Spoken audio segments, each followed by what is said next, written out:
Corona બાદ બધા જ લોકો જે છે હેલ્થ માટે વધારે જાગૃત થઈ ગયા છે, કોન્શિયસ થઈ ગયા છે, પોતાના શરીરનું કઈ રીતના ધ્યાન રાખવું એના વિશે અવેર થઈ ગયા છે.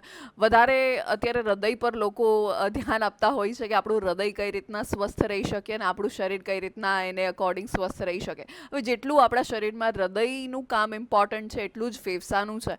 અને ફેફસાની અત્યારે આપણે વાત કરી રહ્યા છીએ તો સિલિકોસિસ નામનો એક રોગ જે છે અત્યારે ઘણો બધો જોવા મળી રહ્યો છે. મોરબીથી માંડીને રાજકોટને સમગ્ર વિસ્તારમાં, સમગ્ર સૌરાષ્ટ્ર કહી શકીએ કે સમગ્ર દેશમાં ઘણા બધા કેસીસ અત્યારે એના સામે આવી રહ્યા છે. ત્યારે સિલિકોસિસ શું છે, મતલબ એ રોગ કઈ રીતના થઈ શકતો હોય છે, એના લક્ષણો કેવા હોય છે, એની સારવાર શું થઈ શકે, એનાથી બચવા માટે શું કરવું જોઈએ. તો આવા તમામ સવાલોના જવાબ આજના આ વિડીયોમાં, આજના ઇન્ટરવ્યૂમાં આપણને મળવાના છે. મોરબી અપડેટમાં હું છું તમારી સાથે ડૉક્ટર નાયકર અમીશા રાજ. ફિલહાલ આપણી સાથે ફેફસાના રોગના નિષ્ણાંત એટલે કે ડૉક્ટર અભય જાવિયા સર આપણી સાથે જોડાઈ રહ્યા છે. આપનું મોરબી અપડેટમાં હાર્દિક સ્વાગત છે sir. Thank you very much. Sir, આજે આપણે સિલિકોસિસ આ વિષય પર વાત કરવાના છીએ. એટલે સૌથી પહેલો સવાલ મારો એ જ છે કે સિલિકોસિસને આપણે સામાન્ય ભાષામાં સામાન્ય લોકોને સમજાય એ રીતના કેવું હોય તો સિલિકોસિસ શું છે? Well, silicosis is a kind of occupational lung disease. મતલબ કે જે લોકોને એવા ઓક્યુપેશનમાં સંકળાયેલા છે કે જેમાં જે લોકોને સિલિકા ડસ્ટનો એક્સપોઝર થતો હોય ઓકે. અને એના લોંગ ટર્મના એક્સપોઝરના કારણે જે એની ફેફસા ઉપર વિપરીત અસર પડતી હોય એ જે બીમારી થાય એને સિલિકોસિસ કહેવાય. ઓકે. એટલે જનરલી સિલિકા ડસ્ટ છે એ ડસ્ટ સાથે સંકળાયેલી જે પણ ઔદ્યોગિક એકમો છે એમાં એના વર્કર્સને બહુ કોમનલી એક્સપોઝ થતું હોય છે. ઓકે. જેમ કે જે લોકો માઇનિંગ સાથે સંકળાયેલા હોય તો ખાણ ખોદકામ કરતા હોય એમાંથી ડસ્ટ ઉડતી હોય. સિરામિક ઉદ્યોગ સાથે સંકળાયેલા હોય તો એમાં પણ સિલિકા ડસ્ટનો એક્સપોઝર થતો હોય. ઓકે. ફાઉન્ડ્રી વર્કર્સ બધા હોય તો એ લોકોમાં પણ સિલિકા ડસ્ટનો એક્સપોઝર થતો હોય. ઘણી વખત આપણે જે કુવા ખોદવા માટેનું કે જે બધું કે ખાણકામ જે પણ કોઈ પણ જાતનું કરતા હોય તેમાં આ વસ્તુ વધારે થતી હોય. એટલે આ બધા એ જે ડસ્ટ એની જે બારીક હોય એને સિલિકા ડસ્ટ કહેવાતી હોય છે. અને ઓકે. જ્યારે એનો લોંગ ટર્મ એક્સપોઝર થાય અને મોટાભાગે આ પ્રકારના વર્કરો છે એ એના વર્કિંગ એરિયામાં મોટાભાગે કોઈ પ્રોટેક્ટિવ ઇક્વિપમેન્ટ્સ યુઝ નથી કરતા હોતા, જેમ કે રેસ્પિરેટર છે કે માસ્ક છે કે બીજી બધી પ્રોટેક્ટિવ ઇક્વિપમેન્ટ, અને એના કારણે એ લોંગ ટર્મ એક્સપોઝરથી એ ડસ્ટ પાર્ટિકલ્સ ફેફસામાં જમા થતી હોય.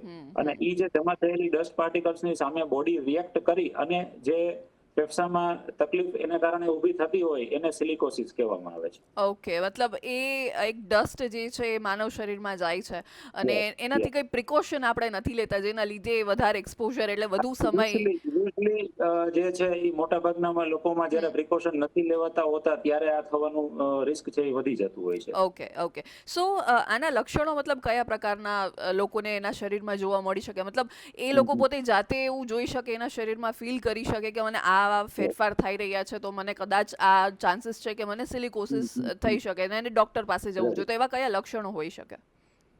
વેલ, એના લક્ષણોમાં દર્દીના તાસીર ઉપર પણ ઘણી ડિપેન્ડન્સ રહેતી હોય છે. અમુક જે સિલિકોસિસ છે એ એક્યુટ હોય, અમુક સબ એક્યુટ હોય, અમુક ક્રોનિક હોય. મતલબ કે અમુક લોકોને એની તાસીર પ્રમાણે ઇવન શોર્ટ ટર્મ એક્સપોઝર થયો હોય અમુક વર્ષો કે અમુક મહિનાઓનો તો પણ એમાં એના લક્ષણો દેખાતા હોય. ઓકે. ત્યારે અમુક પેશન્ટ એવા હોય કે એમાં ક્રોનિક એટલે લાંબા સમયના, ધારો કે 15-20 વર્ષ કે 25 વર્ષ એટલો લોંગ ટર્મ એક્સપોઝર થાય ત્યાર પછી એના લક્ષણો દેખાતા હોય, શરૂઆતમાં એ ન દેખાતા હોય. એક્યુટ સિલિકોસિસ જ્યારે થતો હોય ત્યારે શોર્ટ ટર્મ એક્સપોઝરમાં જ્યારે એકદમ ખૂબ વધારે માત્રામાં એ ડસ્ટનો એક્સપોઝર થયો હોય તો એના કારણે આ રિએક્શન આવી શકતું હોય, જેમાં દર્દીને શ્વાસ લેવામાં તકલીફ પડતી હોય, ઉધરસ આવતી હોય, શરીરમાં ઓક્સિજનનું લેવલ છે એ ઘટી ગયું હોય, ઓકે. ક્યારેક તાવ આવે, ભૂખ ના લાગે, અશક્તિ, નબળાઈ જણાય, આ બધા એના એક્યુટ સિલિકોસિસના લક્ષણો છે. ત્યારે ઓકે. આ જ વસ્તુ લોંગ ટર્મ એક્સપોઝરને કારણે જ્યારે થતી હોય ત્યારે શરૂઆતમાં ઘણી વખત દર્દીને કોઈ જ જાતના લક્ષણો ના હોય, એકદમ હેલ્ધી હોય, પણ તમે રૂટીન એમનું જે ચેકઅપ કરતા હો તો એમાં તમને સિલિકોસિસ એના એક્સરેમાં એના ચેન્જીસ ફાઇન્ડ થતા હોય છે. જ્યારે લોંગ ટર્મ એક્સપોઝરમાં અમુક લેવલથી જ્યારે એમનો ડિસીઝ સિવિયરિટી વધી ગઈ હોય ત્યાર પછી દર્દીને ઉધરસ આવવી, કફ થવો, શ્વાસ લેવામાં તકલીફ થવી, ઘણી વખત આ લાંબા ગાળાના સિલિકોસિસ એક્સપોઝરને કારણે જ પછી ભૂખ ના લાગે, વજન ઘટે, આ બધા લક્ષણો એમાં પણ આવી શકતા હોય છે. ઓકે. અને આ સિલિકોસિસ નો વધારે સમય થઈ ગયો હોય, તમારા શરીરમાં વધારે સમયથી આ બધી સિમ્ટમ્સ ને લક્ષણો દેખાતા હોય તમને, તો એનાથી આગળ પછી શું થઈ શકે, તમારા શરીરને કેટલું ડેમેજ થઈ શકે આમાં? વેલ સિલિકોસિસ એ કહી શકીએ કે it is a kind of irreversible disease. એટલે ઓકે. એક વખત જ્યારે સિલિકા ડસ્ટ એક્સપોઝરને કારણે જ્યારે લંગ્સમાં ડેમેજ શરૂ થઈ ગઈ છે, દેન ઇટ ઇઝ ઇરિવર્સિબલ. કે જેટલી ઓકે. પણ 5% 10% વોટેવર જે એની ઓલરેડી એક્સટેન્ટ થઈ ગયું છે, ધેટ ઇઝ ઇરિવર્સિબલ. એને આપણે પાછું નોર્મલ નથી કરી શકતા. ઓકે. આપણા હાથમાં જે છે એ જ છે કે આપણે એમને પેશન્ટ તો સૌથી પહેલા સિલિકા ડસ્ટ એક્સપોઝરથી દૂર કરીએ કે જેનાથી આ ફર્ધર જે છે એ આગળ વધવાનું વધી જ અટકે ના શકે. અને યસ વધી ના શકે. એટલીસ્ટ એવા ઘણા કેસીસ જોયા છે કે જેમાં સિલિકા ડસ્ટ એક્સપોઝર બંધ થઈ ગયો હોય પછી પણ એ અંદર ડિસીઝ પ્રોગ્રેસ થતો હોય, પણ એટલીસ્ટ આપણે સૌથી પ્રાઇમરી એના માટે આપણે જરૂરી એ છે કે હવે પેશન્ટ ફર્ધર એ સિલિકા ડસ્ટ એક્સપોઝર વાળું કામ ના કરે. ઓકે. એટલે ત્યાર પછી પણ આ વસ્તુ થઈ શકતી હોય, પણ એટલીસ્ટ આપણે એને પ્રિવેન્ટ કરવું જરૂરી. મતલબ જેટલું ફર્ધર બચાવી એક્સપોઝર. શકીએ એટલું યસ જેટલું યસ પ્રિકોશન આપણે લઈ શકીએ યસ. એટલું લેવું જોઈએ. બીજી વસ્તુ એ છે કે સિલિકા ડસ્ટ એક્સપોઝર ના કારણે દર્દીને ટીબી થવાની શક્યતાઓ વધી જતી હોય. ઓકે. એને અમારી મેડિકલ ટર્મ્સમાં સિલિકો ટ્યુબરક્યુલોસિસ કહેતા હોય. એ ઓકે. ફેફસામાં જે સેન્સિટિવિટી વધારે એના કારણે સાથે કો એક્ઝિસ્ટિંગ ટીબીના જંતુનું ઇન્ફેક્શન લાગવાના રિસ્ક વધી જતું હોય છે.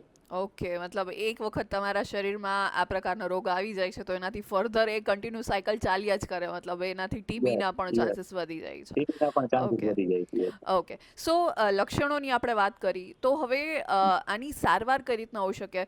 કદાચ આ આપણે ડિસ્કવર થાય છે કે તો મતલબ સિલિકોસિસ છે તમને, તો એના એવા કયા રિપોર્ટ હોતા હોય છે કે જેનાથી ખબર પડી શકે? પ્લસ સારવાર, મેઇન આની તો સારવાર શું હોઈ શકે?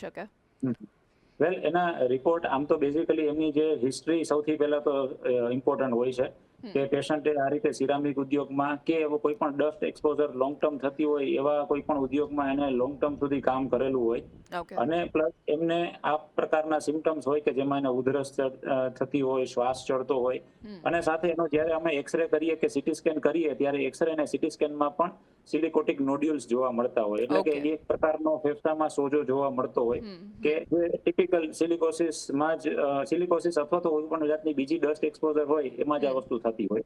ઓકે. એટલે કમ્બાઇન્ડ કરીને પેશન્ટની હિસ્ટ્રી અને રેડિયોલોજીકલ ફીચર્સ, એક્સરે કે સીટી સ્કેનના લક્ષણો, એ બે કમ્બાઇન કરીને એના નિદાન સુધી પહોંચી શકાતું હોય છે. ઓકે. અને જ્યાં સુધી એની સારવારનો સવાલ છે, મેં કીધું એમ ધેટ ઇઝ ઇરિવર્સિબલ. એટલે જે ઓલરેડી થઈ ગયું છે એ આપણે નોર્મલ નથી કરી શકવાના. એના માટેની કોઈ મેડિસિન અત્યારે નથી કે જે ઓલરેડી સિલિકોસિસ છે એને ક્લિયર કરી શકે.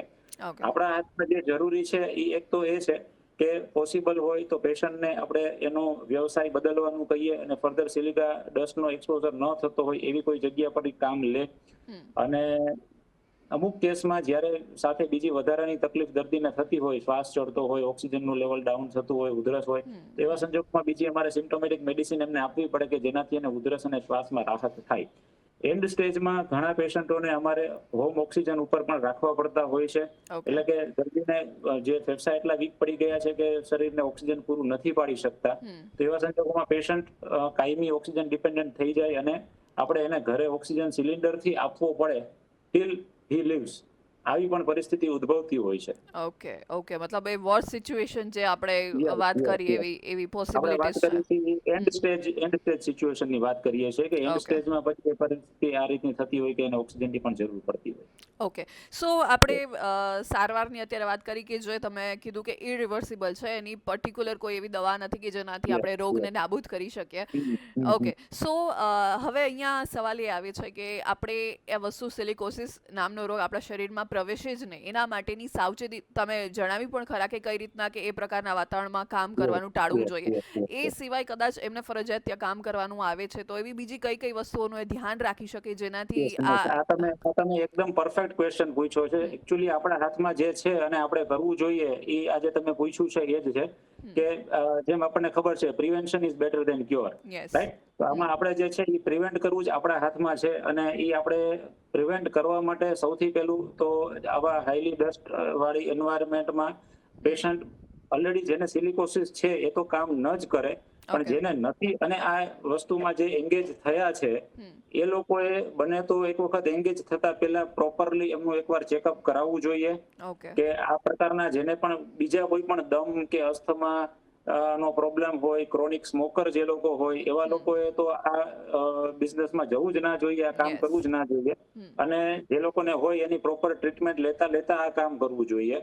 અને પ્લસ કે જ્યારે પણ ત્યાં કામ કરે છે આવા એન્વાયરમેન્ટમાં ત્યારે એ પર્સનલ પ્રોટેક્ટિવ ઇક્વિપમેન્ટ્સ પહેરીને જ કામ કરે, જેમ કે રેસ્પિરેટર અથવા તો માસ્ક પ્રોપર પહેરે કે જેનાથી એ સિલિકા ડસ્ટનો એક્સપોઝર એને ઓછો થાય. યસ. પ્લસ એનું વર્કિંગ એન્વાયરમેન્ટ એ રીતનું હોય કે જ્યાં પ્રોપર વેન્ટિલેશન થતું હોય. ઓકે. એ વેન્ટિલેશનના કારણે પણ એ ડસ્ટ પાર્ટિકલ્સ કોઈ બંધિયાર જગ્યામાં ભેગી ન થાય અને વેન્ટિલેટ થઈને નીકળી જાય. એટલે થોડાક એન્જિનિયરિંગ મેજર્સ અને જે પણ એમની ફેક્ટરી કે હોય એનું પણ સ્ટ્રક્ચર એ રીતનું હોય કે જેનાથી વેન્ટિલેશન સારું રહે, તો એને ડસ્ટ એક્સપોઝર એ લોકોને ઓછો થાય એમ. Okay okay. અને સો પ્લસ જે હા લોકો સોરી ટુ ઇન્ટરપ્ટ, હા આ બિઝનેસમાં જે લોકો સંકળાયેલા છે પહેલેથી, એનું પણ રેગ્યુલરલી દર વર્ષે ચેકઅપ થતું રહેવું જોઈએ. અને એમાં પણ પર્ટિક્યુલરલી એમનો એક એક્સરે અને એક પલ્મનરી ફંક્શન ટેસ્ટ ઓકે. કે જે ફેફસાની કાર્યક્ષમતા માપવા માટેનો ટેસ્ટ છે, આ બે વસ્તુ એમને દર વર્ષે કરતી રહેવી જોઈએ. અને જ્યારે પણ આનું શરૂઆતી લક્ષણ પણ દેખાય છે તો પહેલેથી જ એમને આ જોબને મૂકી દેવી જોઈએ. ઓકે, મતલબ જે લોકોને છે ઓલરેડી સિલિકોસિસ હા. એમને એવરી યર જે ટેસ્ટ કરાવવા જોઈએ કે જે એમને અ, નોટ ઓનલી કે જે લોકોને છે, આ હા બિઝનેસમાં જે લોકો પણ એંગેજ છે એ જોડાયેલા બધા છે. લોકોને હોય કે ઓકે. ના હોય. Yes, કે જે ઓલરેડી પ્રોપર એમને ચાન્સ છે yes, સિલિકોસિસ થવાના, એ લોકોએ દર વર્ષે yes, ટેસ્ટ કરાવવા જોઈએ. Okay. yes, yes. Thank you so much sir, આજે તમે અમારી સાથે જોડાયા. આપણે ઇન્ટરવ્યૂને એન્ડ કરીએ પહેલા કોઈ એવો એક મેસેજ કે જે તમે જેટલા પણ લોકો ઇન્ટરવ્યૂ જોઈ રહ્યા છે એમને આપવા માંગતા હોય. વેલ, આપણે અત્યારે સિલિકોસિસની જ વાત કરીએ છીએ એટલે મેં જેમ કીધું એમ કે pre employment checkup is must. એટલે આ ધંધામાં જે લોકો પણ છે એને એકચ્યુઅલી જોઈન કરાવતા પહેલા પણ પ્રી એમ્પ્લોયમેન્ટ ચેકઅપ પ્રોપર કરાવવું. અને એ લોકોએ જનરલી સ્મોકિંગ થી દૂર રહેવું અને દર વર્ષે ત્યાર પછી પણ રેગ્યુલર ચેકઅપ કરાવતું રહેવું જરૂરી છે. ઘણા બધા ઇન્ડસ્ટ્રીયલિસ્ટ જે હોય છે એ એમના વર્કર્સનું ધ્યાન રાખતા જ હોય છે અને રેગ્યુલરલી ચેકઅપ કરાવતા જ હોય છે. તો એ ઘણી વખત પેશન્ટ સાઈડથી પણ આ વસ્તુને ઇગ્નોર થતી હોય છે, તો એ ઇગ્નોર ના કરવી અને કદાચ એને એની ફેક્ટરીમાંથી આ લાભ મળતો હોય તો ચોક્કસ લેવો.